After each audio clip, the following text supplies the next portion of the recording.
রাজধানীর শাহবাগ দুপুর 3:30 হঠাৎই উত্তেজনায় ফেটে পড়ল পুরো এলাকা। 3 দফা দাবিতে আন্দোলনরত হাজারো প্রাথমিক শিক্ষক, আর ঠিক সেই মুহূর্তেই তাদের সঙ্গে পুলিশের ভয়াবহ সংঘর্ষ। শিক্ষকদের দাবি ছিল বেতন 10ম গ্রেড, উচ্চতর গ্রেড সমস্যা সমাধান আর শতভাগ পদোন্নতি।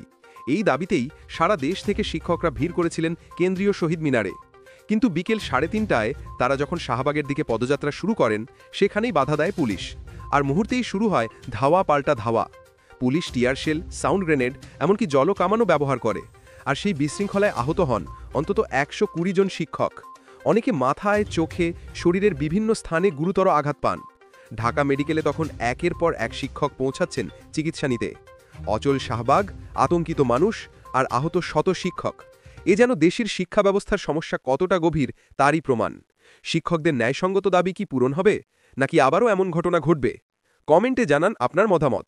ভিডিওটি তথ্যবহুল লাগলে লাইক, শেয়ার করুন এবং আরও আপডেটের জন্য সাবস্ক্রাইব করুন।